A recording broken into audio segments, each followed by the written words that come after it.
उत्तर प्रदेश व्यापार आदर्श व्यापार मंडल के भाई महेश जी और ये पूरी टीम आई हुई है।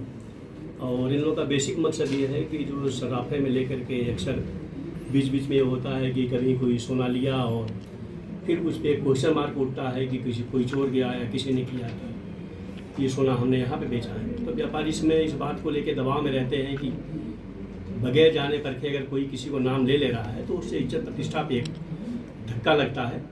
और उसी को रोकने के लिए इन्होंने एक फॉर्म डिज़ाइन किया है जिसमें बेसिकली जीएसटी नंबर भी होगा और 1 महीने तक जो भी सोना परचेज होगा उसको उसी फॉर्म में रखा जाएगा।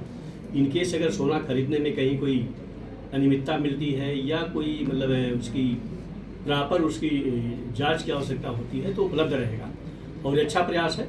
और एक तरीके से जो सराफा मार्केट है, सराफा बाजार है, जो सराफा व्यापार से जुड़े हुए भाई बंधु लोग हैं उनके लिए भी एक अच्छी बात है कि वो अपने को एक तरीके से नीट एंड क्लीन रखें, अपने बिजनेस को नीट एंड क्लीन रखें। और एक जो कभी जब गलत मैसेज आता है समाज में तो उससे ये बचाव भी होगा। और मैं इनके प्रयास की सराहना करता हूँ। और अभी पिछले दिनों आपने देखा भी कि हमारे joint secretary law and order साहब ने भी कहा था कि मतलब इस तरीके की चीज़ों पे प्रयास हो, क्योंकि क्वेश्चन उठता है किसी के घर में चोरी होती है, कोई होती तो सोना गया था तो सीधे वो क्वेश्चन सराफा व्यापार पे उठता है।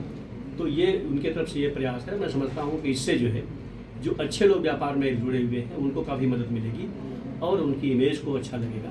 और जो इस तरीके की गलत हरकतें कर रहे हैं वो इससे जो है दायरे में आएंगे, पकड़ में आएंगे।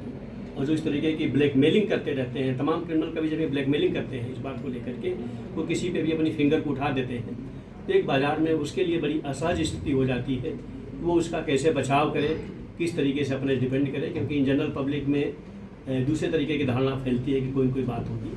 तो ये क्रिमिनल के पॉइंट ऑफ व्यू से भी है कि अगर वो किसी को फिंगर आउट कर रहा है और उनके पास डिटेल है तो ये उनकी अपनी बचत